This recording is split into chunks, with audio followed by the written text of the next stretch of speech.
اعوذ باللہ من الشیطان الرجیم بسم اللہ الرحمن الرحیم۔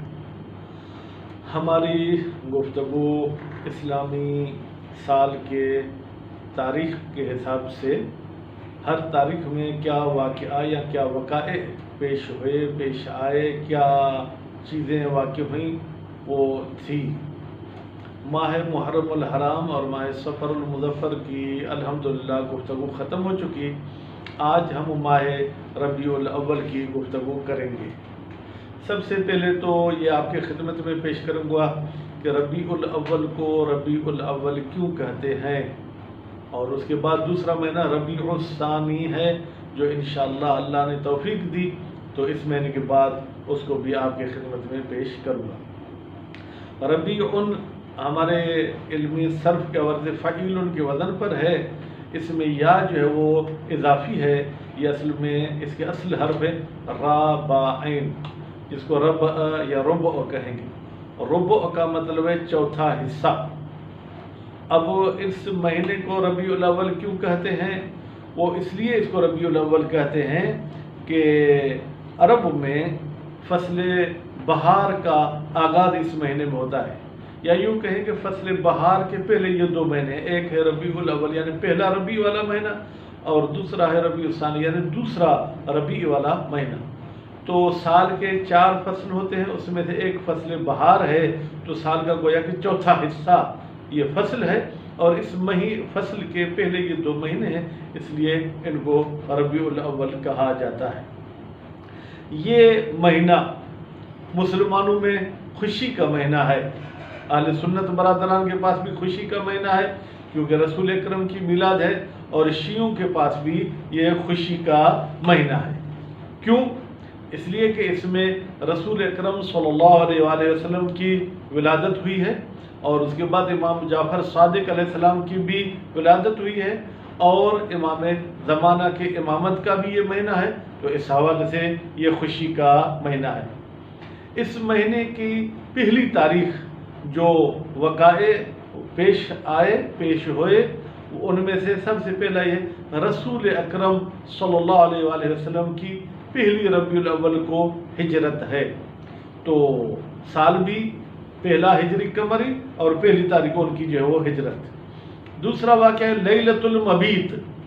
لیلۃ المبیت عربی لفظ ہے، اس کا اگر اردو میں ترجمہ کریں سونے والی رات یا پوری رات سونے والی رات۔ اب کیا مطلب؟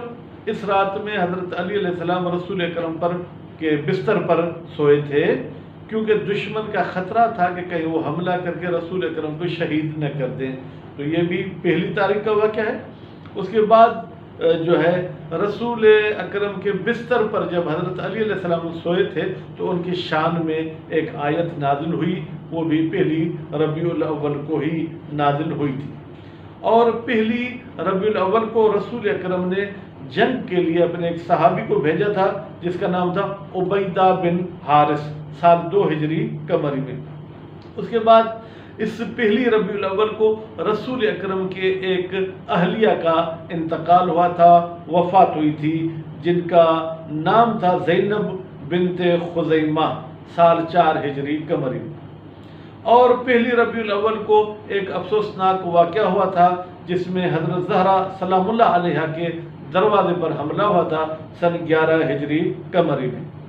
اور پہلی ربیع الاول کو حاکم شام نے حضرت علی علیہ السلام کو سال 36 ہجری قمری میں ایک خط لکھا تھا، اور ایک شخص ہے جس کا نام ہے ظاہراً مسور ہے یا مصور بن مخرمہ، خانہ کعبہ میں اس کا قتل ہوا تھا سال 64 ہجری قمری میں۔ اور کوفے میں جو توابین نے قیام کیا تھا، توابین کا قیام کا مطلب کیا ہے؟ یعنی انہوں نے امام حسین علیہ السلام کے قاتلین سے انتقام لینے کی بات کی تھی، وہ بھی پہلی ربیع الاول کو ان کا قیام ہوا تھا، اور ان کا لیڈر تھا جو ہے وہ ابن سورت خزائی، سال 65 ہجری قمری میں۔ اور ایک روایت کے مطابق پہلی ربیع الاول کو امام حسن عسکری علیہ السلام کی شہادت ہے۔ اس کے بعد پہلی ربیع الاول کو جو ہے وہ موفق عباسی کو جو ہے وہ صاحب رنج کے ساتھ جنگ کی جو ہے کیا ہے وہ سپہ سالاری دی گئی تھی سال 258 ہجری قمری میں۔ تو یہ تو پہلی تاریخ کے وقائع تھے۔ دوسری تاریخ میں کسی عالم دین کے وفات کی بات ہے۔ 3 ربیع الاول میں جو وقائع ہوئے تھے اس میں حضرت سلمان فارسی نے مسلمانوں کے سامنے احتجاج کیا تھا سال 10 ہجری قمری میں۔ اب کیا احتجاج تھا یہ تاریخ کو دیکھیں۔ اور 3 ربیع الاول کو خانہ کعبہ کو جو ہے سن 64 ہجری قمری میں نقصان پہنچایا گیا تھا۔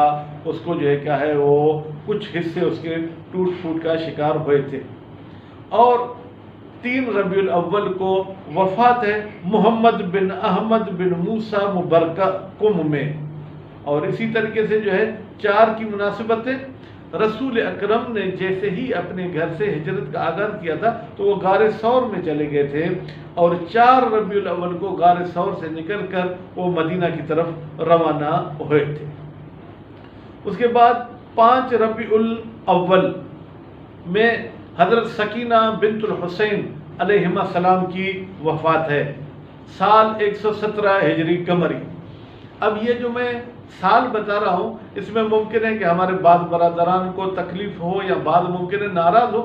بھائی دیکھیں، میں نے ایک چیز پڑھی آپ کے سامنے پیش کی، اب آپ بی بی سکینہ سلام اللہ علیہ کی وفات اگر زندان میں مانتے ہیں حوالہ ہے تو بسم اللہ، میں آپ کو نہیں کہتا ہوں کہ آپ اپنے نظریے سے دستبردار ہوں، لیکن میں نے جو چیز پڑھی ہے کتابوں میں موجود ہے وہ یہ ہے کہ سن 117 ہجری قمری کو بی بی سکینہ کی وفات ہے۔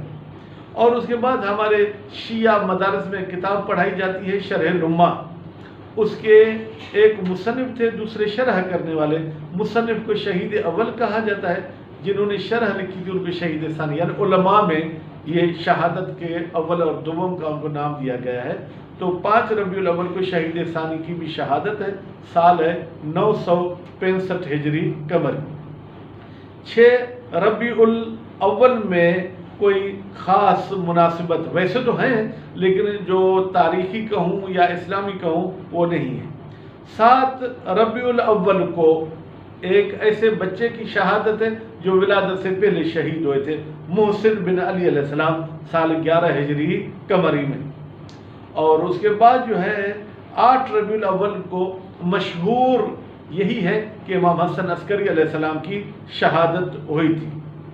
9 ربیع الاول کو جو وقائع اور باتیں ہیں وہ یہ ہے کہ عمر ابن سعد جو کربلا میں امام حسین علیہ السلام کے ساتھ لڑا تھا اس کا وفات ہے سن 66 ہجری قمری میں۔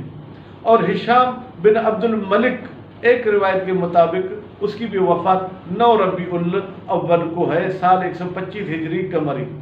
اور جو ہے ہمارے شیعوں کے مرجع جو کہ آج کل نجف ہیں آیت اللہ سیستانی صاحب، ان کی بھی ولادت ہے 9 ربیع الاول کو اور سال ہے 1349 ہجری قمر۔ 10 ربیع الاول کے جو وقائع ہیں ان میں پہلا واقعہ یہ ہے کہ حضرت لوط علیہ السلام کی وفات ہے کچھ روایت کے مطابق، اور اس کے ساتھ جناب عبد المطلب کی بھی وفات ہے 8 عام الفیل سال میں۔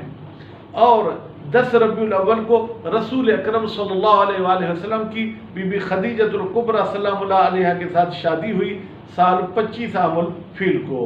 اور اسی طریقے سے داؤد بن علی جو کہ حاکم مدینہ تھا اس کی بھی وفات ہوئی ہے 10 ربیع الاول کو، سال 179 ہجری قمری۔ تو اس حوالے سے یہ 10 تک مناسبتیں آپ کے سامنے پیش ہوئی، اللہ تعالیٰ نے توفیق دی تو پھر آئندہ گفتگو میں مزید 10 تاریخ کی میں گفتگو آپ کے سامنے پیش کروں گا۔ امید ہے اللہ تعالیٰ ہمیں علم حاصل کرنے، پھیلانے اور اس کے مطابق عمل کرنے کی توفیق عنایت فرمائے۔ والسلام علیکم ورحمۃ اللہ وبرکاتہ۔